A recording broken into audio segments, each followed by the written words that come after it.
Alright, hi everyone. I hope you guys are having a great day. So today's lecture we're going to talk about attributions. And so we're going to talk about really why we feel like we need to know why things happen. And we're going to talk about different kinds of attributions that we make in different situations. So this week, just like last week, we will have an activity that's going to be due by Friday at 5 p.m. So if you have any questions about the activity, let me know. Remember that they do need to be a minimum of 200 words long to receive full credit. Also, please let me know as soon as possible if you feel like there might be a problem with you taking the proctored exam at the MUW library. So the proctored exam is going to be exam 4, and so there's still plenty of time between now and then, but it's very important for you to do this proctored exam. This is the way that we're going to be identifying you and verifying your identification this semester. So if you have any questions or issues about that, please let me know as soon as possible. Otherwise, let's go ahead and get started. Alright, so as I said, today we're going to talk about attributions. Now, whether or not we realize it, as humans, we spend a lot of time making attributions. In other words, we spend a lot of time trying to figure out why things happen. When we make an attribution, it's our way of making meaning out of something. We want to know why something happened. When something good happens in our life, we want to know why it happened so that we can make it happen again in the future, right? When something bad happens, or when we see something bad happen to someone else, we want to know why it happened because we want to feel like we can prevent it from happening to us or prevent it from happening again in the future. Attributions are very important to us. As a matter of fact, perhaps we go into psychology because we want to answer the why question. Why do things happen? Now, sometimes our attributions are a little bit more straightforward than others. Sometimes, perhaps, it's easy to see why something happened. So, say for example that you spent hours and hours studying for an exam and you made a good grade. It's kind of easy in that situation to say, okay, I made a good grade because of the effort that I put into it, right? But sometimes in life things happen, really terrible things, and we wonder, why did that happen, right? We try to figure out why this tragedy happened. Sometimes good things happen and we think, well, why did this happen to this person and not to me, right? Sometimes it's much more complicated to try to figure out why things happen. But as humans, we are constantly making attributions even if we don't realize it. So today we're going to talk about a lot of things that go into our attributions and why we think the way we do. So one example here about attributions that we make, what do you think when you see someone on the street asking for money, right? This is a question that it's difficult to think about, right? We see someone on the side of the road or on the street with a sign asking for money. There are a lot of different things that we could think about, right? But often people's answer to this question is, well, we think that they are looking for money for drugs. Or we think that they are lazy, they don't want to work, right? We tend to make something that I will explain in a second is an internal attribution, that it's just something about them that is causing their current situation. We don't often think to ourselves, well, that person might have gone through something really difficult. I wonder what terrible thing happened in their life to lead to this. We don't think that. And we'll talk about the reasons why we don't think that in a second. But think about the way that we respond when we see someone in a difficult situation and the kind of attribution that we make almost immediately. Maybe we need to pay more attention to the attributions that we make, okay? So when we're talking about attribution theory, there's a particular individual here, Heider, who had this theory, this attribution theory, and he was kind of thought of as the father of attribution theory, right? That viewed people as amateur scientists, that we are always trying to figure things out. We're piecing together information to figure out a cause. Why is it that we need to figure out the cause of something? Well, as I said earlier, we want to figure out how to make good things happen and how to avoid bad things, right? And we want to feel like we understand situations. And so we are kind of amateur scientists always, even if we're not psychology majors, even if we're not doing research for a living. We're still trying to figure things out, right? And so attribution theory is going to address how we infer the causes of other people's behaviors. So when we see someone doing something, or we see something about them, something about their situation, are we going to say that it is because of the environment or because of something about them, something about who they are, right? Our attributions are going to play an important role in how we make meaning out of life. All right? So when we're talking about attributions, there are basically two main kinds that we're going to talk about: internal attributions and external attributions, okay? It says when deciding about causes of behaviors, we can make one of two attributions. If we make an internal attribution, then that means we think that it is something about their disposition or their personality or something about who they are that has led to that situation or to that behavior, right? External could be then a situational attribution where we say that they are doing what they're doing or they're in the situation that they're in because of something in their environment, right? So imagine if you had a teacher walk in on the first day of class in an in-person class and they slam the door and they curse and they're frowning and they're just generally upset. Probably the first thing you're going to think is, wow, I need to get out of this class, right? You make perhaps an internal attribution, well, this person is just not a very nice person, right? That's an internal attribution. You're saying that they are behaving the way they are because of something about who they are, their personality, right? But isn't it also possible that perhaps that teacher, who should behave better, but perhaps that teacher might have had their car break down that morning, or might have had a bill that they couldn't pay, or might have had something else going on that morning that had caused them to behave that way, right? That would be an external attribution. Looking for something in that person's situation that could perhaps explain what they're doing or the situation that they're in. So as I said, an internal attribution is going to infer a person is behaving in a certain way because of something about that person, right? Their attitude, their character, their personality. We're going to talk about a lot of examples of these today. And we tend to make internal attributions when we see other people do something. It's kind of human nature to do that. As we'll talk about why, we don't often make external attributions right away. We tend to go straight for, well, that person is just not a very nice person. Or perhaps we can also make positive internal attributions like, wow, that person is a really nice person. If the teacher walks in on the first day of class and they're smiling and they're friendly and they seem excited to be there, then you might say, wow, this is a really great teacher. This is going to be a great class. You still can make good internal attributions as well. But whether we're seeing something good happening or something bad happening, we tend to make an attribution. We tend to try to figure out why it's happening, to determine a cause, right? So then an external attribution is inferring a person is behaving a certain way because of something about their situation. And you assume that most people will respond the same way in that situation. So if the teacher comes in very upset, very angry, and you find out that their car broke down that morning, then you would say, well, most people would be upset if their car broke down and they were late for work and it was a difficult day, right? Then in that situation, you would say, well, this person is responding appropriately, right, based on their situation, okay? So you would assume that most people will respond the same way. So when we go back to our example of the individual who was asking for money on the side of the road, an internal attribution would be to say that person is just lazy, or that person doesn't want to work, or there's something wrong with that person's character that is causing the problem. External attribution would say that person probably lost their job, or that person probably fell on some kind of financial hardship, medical bills, whatever the case may be. And so I also can put myself in that person's shoes and say that we would all be outside on the road asking for money in a certain situation, right? There is something that could cause us to do that as well.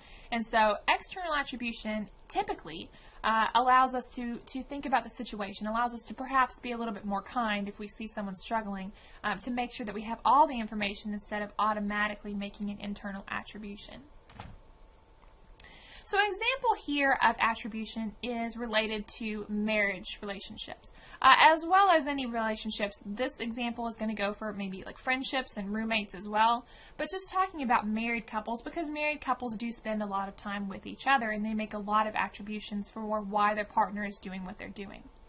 If a couple is happy, they're satisfied in their marriage, then they're going to have a certain set of attributions that they're likely to make. When you see a partner do something positive, they're likely to make an internal attribution. This couple is very happy, so when they see their partner, the partner brought me flowers. Oh, it's because he loves me, right? Or she wrote me a nice note, thank you note. See what a kind person she is, right? We make internal attributions for the good things that they do. We kind of give them credit for their successes, in other words. This is in satisfied marriage relationships. And also in satisfied marriage relationships, when we have a partner do something negative, we tend to make external attributions for that, right? So we would say perhaps, well, he snapped at me, but I know that he's just stressed out at work, right? Or he didn't help me around the house, but I know it's just because he's tired, right? And so you would make then kind of almost an excuse, or I don't know if excuse is the right word, but you would cut them some slack for the negative things, right? So then you can see that these people are going to be happier in their relationships. Whenever we see a partner do something good and we say, oh, what a good person they are, that means that we picked a good person. They're likely to continue to be a good person. We're happy about that. Whenever we see our partner do something negative, which everybody does, right? None of us are perfect. Whenever we see our partner do something negative and we cut them some slack, that also makes us feel better. Like, they're not going to continue to behave this way, right? We make an external attribution and we say, well, it's just because of their situation. It's not because of who they really are. That makes us happier with our partners. And it also makes our partners happier, right? That we cut them some slack. So then I have a question for you guys. Is it that satisfied married couples are happy in their relationship so they do things this way? Or is it that doing things this way makes them satisfied in their marriage relationship? Maybe we could take couples who are not happy in their relationship and try to teach them to make these attributions, and that might make their marriage better, right? Help them to be satisfied. So there's a correlation here between making these kinds of attributions and having a happy marriage. And we don't know which one comes first, but we know that there's a relationship between them, right?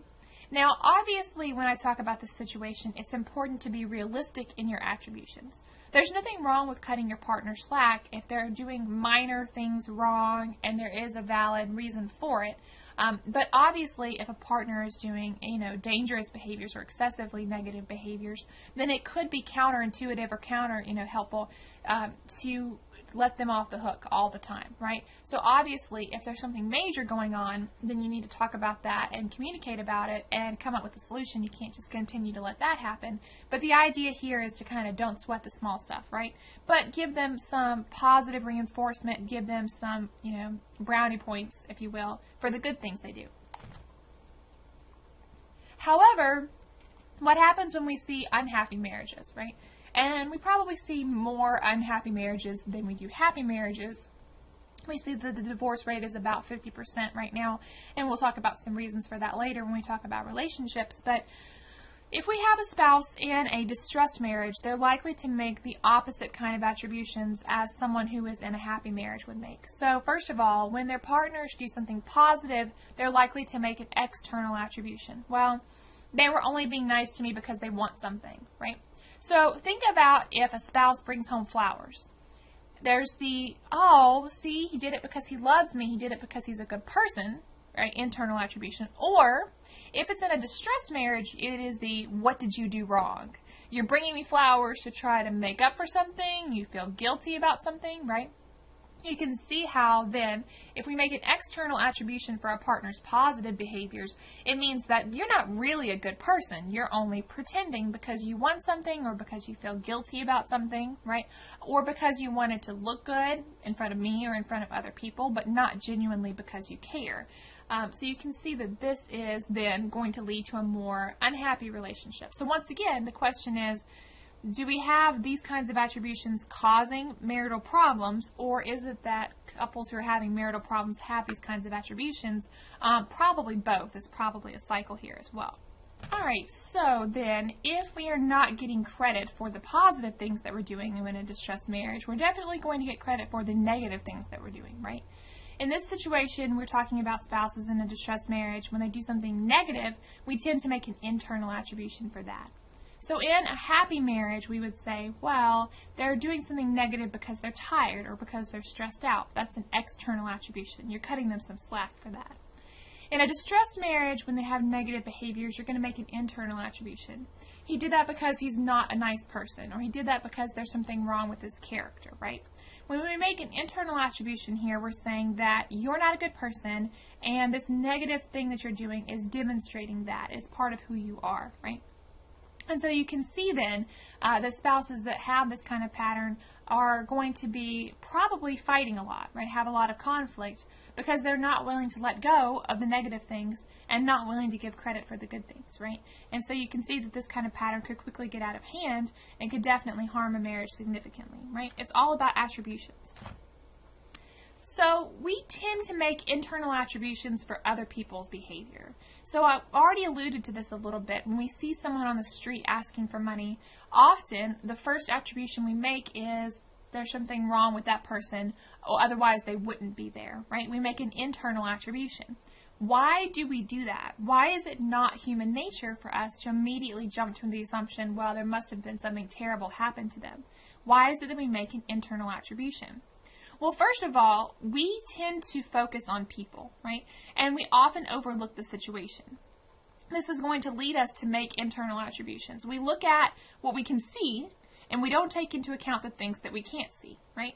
Sometimes we don't know anything about the person's situation. When we see someone on the side of the road asking for money, we don't know anything about their situation. So how can we judge their situation? How can we evaluate it and attribute anything to it if we don't know it, right? We don't know their story. So we might be more willing to make an external attribution if it's someone that we spend enough time with, that we know their story. We know why they're behaving the way that they are. We know their situation. But sometimes it's very hard to see the person's situation, and it's difficult to describe it even if they try to explain it to you, right? Sometimes it's hard for us to understand and to empathize with other people's situations, right? It's just a whole lot easier to assume that it's something about the person. And this is kind of sad, but it's human nature that we take the easy way. We tend to make the assumption that it's easy, right?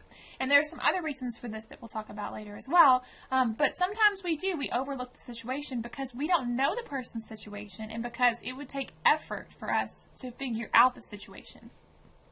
If you were going to figure out the external factors of the individual that's on the right side of the road asking for money, then you're going to have to get out of your car and go over and talk to that person, right?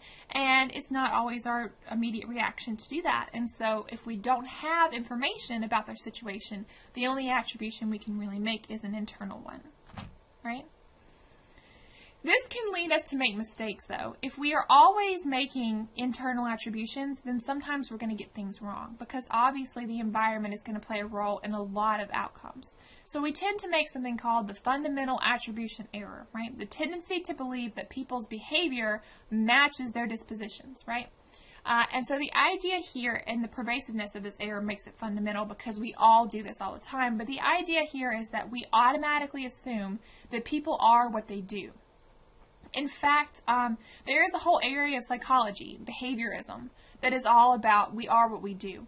And that there is something going on in the mind, but we can't study it, and we can't isolate it, and we can't look at it, and therefore it's not necessarily valid, right? Individuals who are of the behavioral perspective might think that.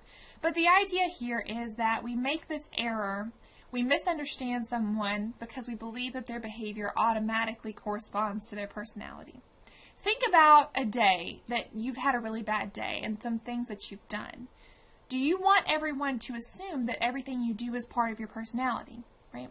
Every time that you get upset and you snap at someone, or every time that you cut someone off in traffic, or every time that you post something that you shouldn't post on social media, do you really want every single behavior that you do to be considered part of your personality? Do you really want every mistake that you've ever made to play a role in who people think that you are?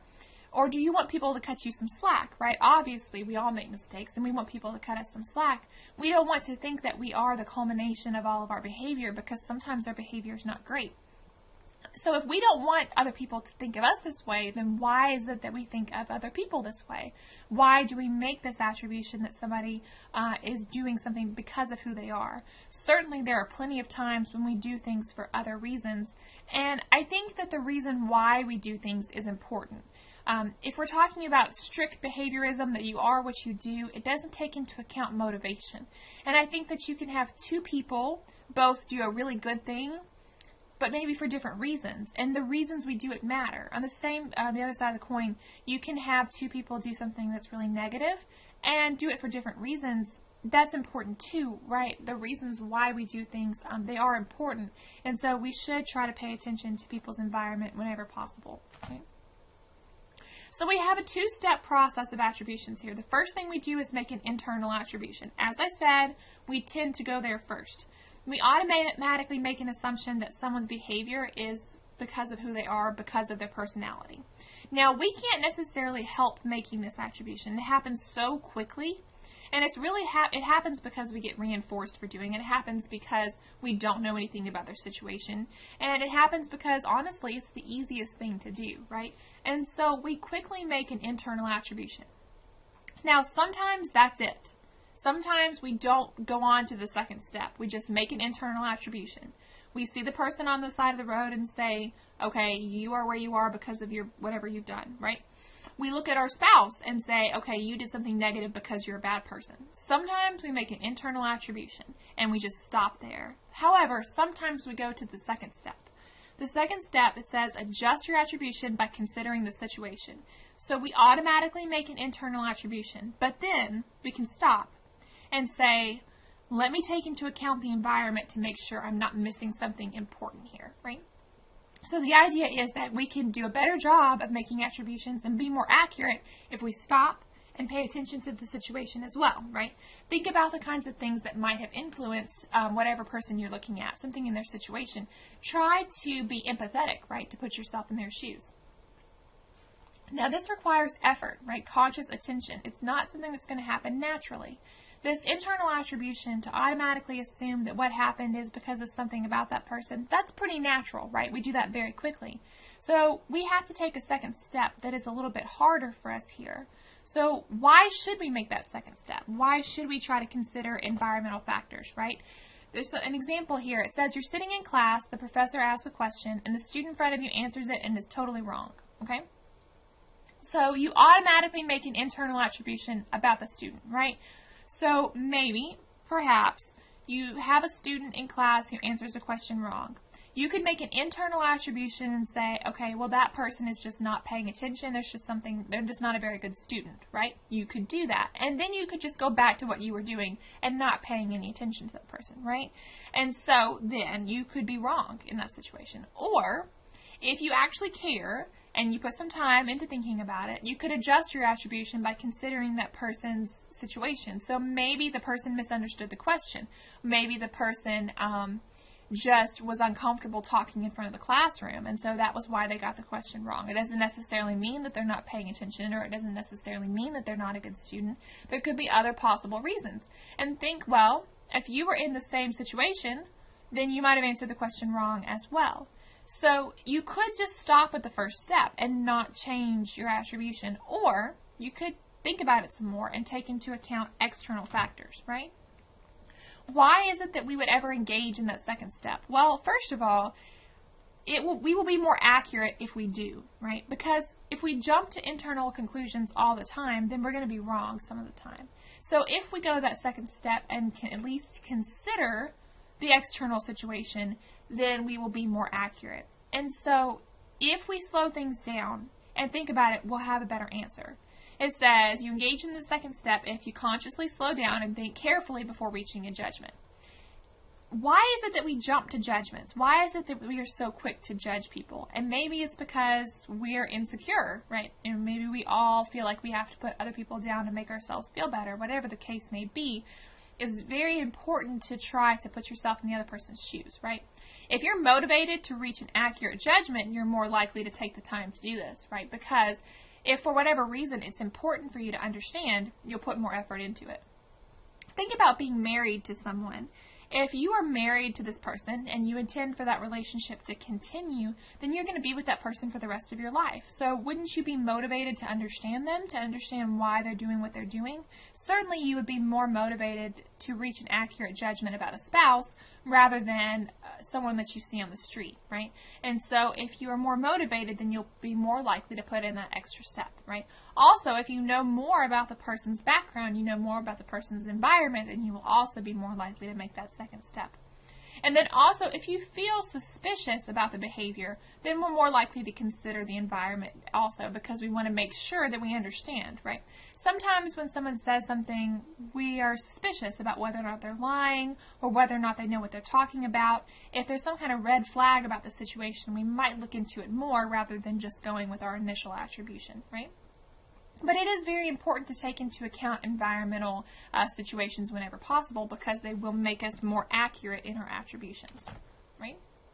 Now, there are some differences here. I've been talking a lot about we, and what I really mean when I've been saying this is in our culture, right? Our culture tends to look at things differently than other cultures do. So when it says Western cultures, what it really means is, you know, in our part of the world, in the United States or in this area, we have a Western culture which really stresses individual autonomy. Autonomy really being independence, right? And being able to initiate things and do things on your own. And so our culture is very individualistic, and that we tend to focus on ourselves, less so on groups, right? So we have more of a desire for our own outcomes, and we're less focused on groups. Eastern cultures tend to be more collectivistic. Collectivist cultures tend to emphasize groups. And so then you want to make sure that you are taking care of your family, you're taking care of your friends, you're taking care of other people. It's less of a focus on the individual and more of a focus on the group. Now, where your focus is an important factor in what kind of attribution you make. It says members of individualistic cultures, such as our own culture or other Western cultures, prefer dispositional attributions, which would be those internal attributions.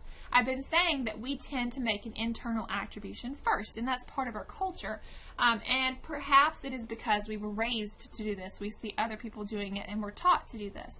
Think about the explanations that parents give us, right? When we're a child and we ask questions, why is that person doing that? Think about what they told you, right?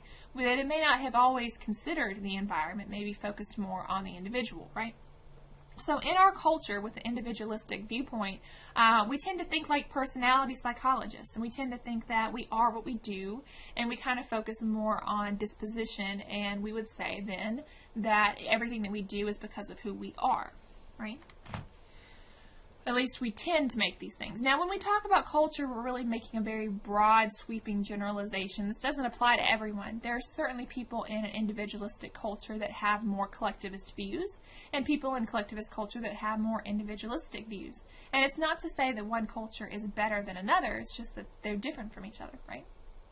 It says members of collectivist cultures prefer situational explanations, or these would be like your external attributions. So they will tend to look for things in the environment. Now, why might they do that? In a collectivist culture, where the emphasis is on group success rather than on individual success, why would we look at the situation? Well, perhaps because we want to maintain harmony in large groups, then it's easiest to do that if we do cut people some slack, right? And people would get along better if we did that more, right?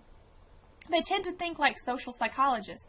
If you think about social psychology, really the nature of this field is that we're trying to figure out why people do what we do, but we're not looking at personality so much as we are looking at external factors like pressure, peer pressure, and conformity, and all these other things that really play a role in why we do what we do. Social psychologists tend to focus on situational explanations, just like members of collectivist societies tend to do, right? And so they may make internal attributions first, but they will go to that second step more often. In other words, although they might automatically assume an internal attribution, they are much more likely to go on to consider the environment before they make a final call. Right? All right, so attributions are all about us explaining why things happen. Now, we're not always right. Sometimes we get this wrong with attributions, and sometimes we manipulate our attributions a little bit. There's something here called a self-serving attribution. Now, a self-serving attribution is one where we make both internal and external attributions, but we make internal attributions for our successes and external attributions for our failures. Now, this is pretty much human nature. When something good happens, we tend to think, well, that happened because of me, because of something that I did, right?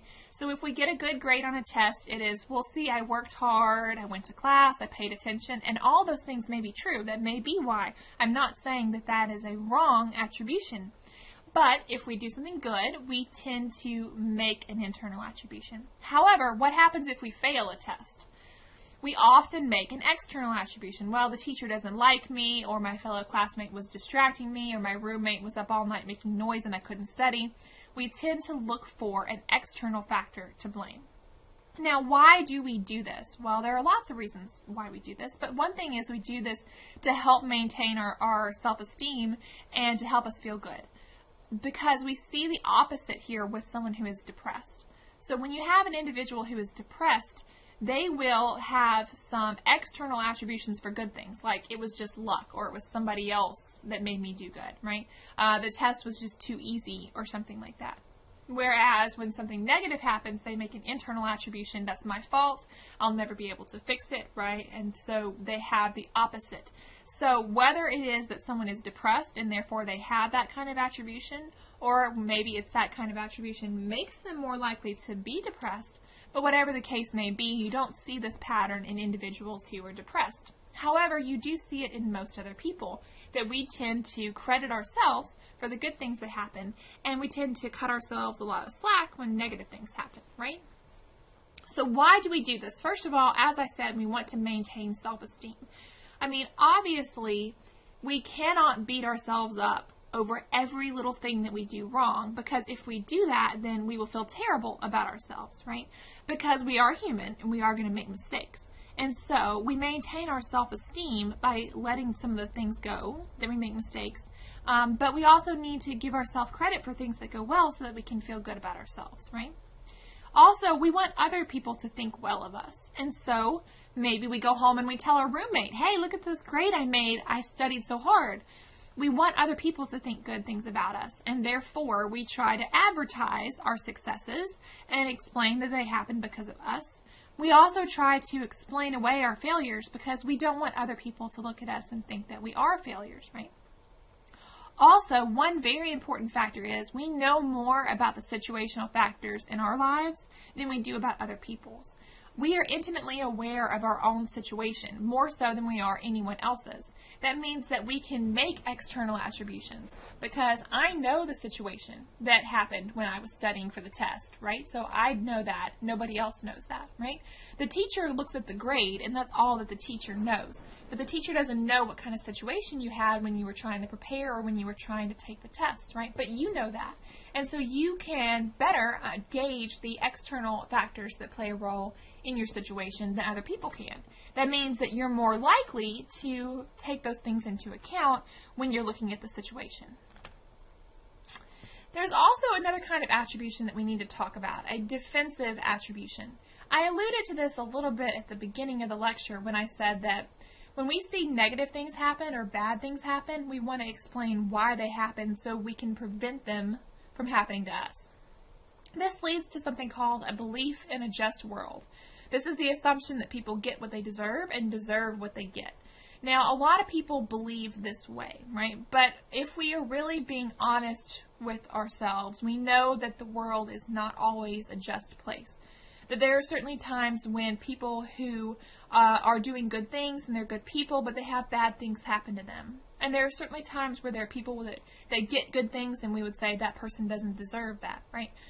The world is not necessarily a just place. So why is it that we have this attribution? Because it makes us feel better, right? It's easier to sleep at night if you think that you have some kind of control. If the belief in a just world is accurate, then that means that all you have to do is be a good person and good things will happen to you. And all you have to do is be better than other people and you'll get the good things and other people will get the bad things. Unfortunately, that's not always accurate, but this is a defensive attribution. We do it because it makes us feel better. So the benefit to the belief in a just world is that it allows us to cope with some things that are hard, even if it's not necessarily accurate. However, there is a drawback to the belief in a just world. The disadvantage here is that it may lead us to blame victims. So if we truly believe then that people deserve what they get, then what does that mean about people who get negative things, right? Then that means that they deserved it, right? Obviously not. This belief in a just world can lead to a terribly unfortunate thing called blaming the victim, where if we have someone who is in a bad situation, we think it's their fault. Let me make sure that I'm very clear on this. No one deserves to be raped. That's the worst thing. No one deserves that, right? No matter what the situation is. But if you think about and listen to people, sometimes people say, well, it happened because the person was drinking, or it happened because they were in the wrong neighborhood.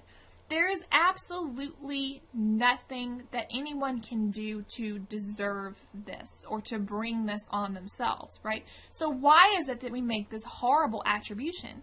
We do it because we are trying to defend ourselves. We want to think, well, I won't be drinking and I won't be in that neighborhood, so it won't happen to me. But that's not accurate either. We have little control sometimes over these negative things that can happen, right? And so when we see something terrible happen, we tend to say, well, the world is a just place, that person must have deserved it. That's a way to try to protect ourselves. And it's important to protect ourselves, but we have to make sure that we're not hurting other people in the process, right? So the advantage to this situation is that it allows us to deal with our feelings of vulnerability and mortality, right? It lets us sleep at night, but let's make sure that we are not being unkind to someone, because we know that sometimes good people have bad things happen to them and it's not their fault, right? This can be a very, very negative thing, and it's becoming pervasive in our society, and it's something that the only way to change it is to talk about it, right? So that leads us to the activity this week. It says, think of someone you spend a lot of time with. This could be a roommate, a friend, a boyfriend, a girlfriend, a parent, a sibling, whatever the case may be. Think of someone you spend a lot of time with. List at least one good thing that he or she has done recently, and why did they do that? So tell me what kind of attribution you make for their good behavior. Then list at least one negative thing the person has done, and tell me why did they do that. So tell me what kind of attribution you make for their negative behavior, right? And then tell me, do we make different attributions for other people than we do for ourselves? And why do we do that, right? So give me your thoughts on attribution, on some attributions that you've made recently. And tell me, why is it that we have a different perspective on our own behavior than we do on other people's behavior, okay? If you have any questions about this activity, let me know. You know it's going to be due by Friday at 5 p.m. just like last week. And the last little bit of lecture today, it says finding the wrong cause, misattribution of arousal. So when we're talking about attributions and we're talking about looking for a cause, we can be mistaken in our attributions. And one thing that can cause this would be if we have some kind of arousal, which means that we have our autonomic fight or flight system is aroused. So maybe perhaps our heart is racing, our blood pressure is high, we're breathing very quickly.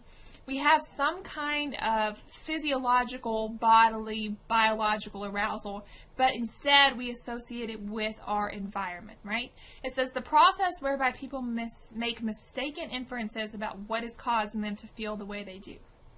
So imagine that you were on a roller coaster with someone, and you rode the roller coaster and it was scary, and your heart was racing, and your blood pressure was up, and then you get off the roller coaster and you look at the person next to you and you feel like, wow, I'm really attracted to this person.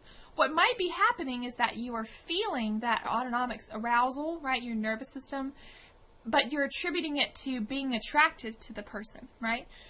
This thing can actually happen, and so therefore, if you want to make a good impression on someone on the first date, go to a horror movie, right? Like, what is the benefit of doing something like that, going to a horror movie or riding roller coasters? It's because it can possibly lead to a misattribution of arousal. And I have a research study to back this up, right? You can see that in this picture that there's kind of a rickety bridge that's very high. This bridge is okay. It's not in too bad a shape, but it's very high up off the ground, right?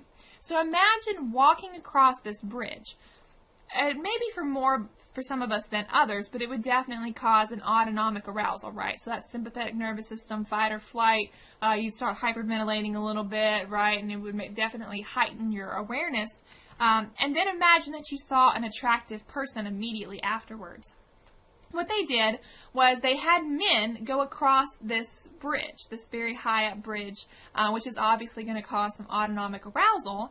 And then they had a woman who was actually a researcher, but she was pretending to just be a woman that was there. They had a woman go and have them she gave them her phone number and said, call me, right?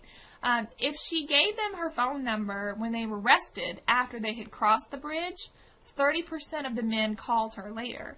But if she got their information and she gave them her number while they were on the bridge, like 65% of the men called her. Like, what is the difference here? It's because they were still in the middle of a very scary situation, meaning that their autonomic nervous system was probably in overdrive. And then when they see a woman, then they feel like, okay, well, I'm feeling this because I'm attracted to her. They attributed that arousal to the woman rather than to the situation, right? And then therefore they were more likely to think that they were attracted to her and more likely to call her, right? So I guess the take-home message here is to plan for dates. If you like someone, you want to make a good impression, plan for dates that involve autonomic nervous system arousal, right? All right, so that is actually the end of lecture for today. If you have any questions about any of this material, please let me know. Feel free to come by during my office hours or shoot me an email. Make sure that you do the activity and just let me know if you need anything. Otherwise, have a great day.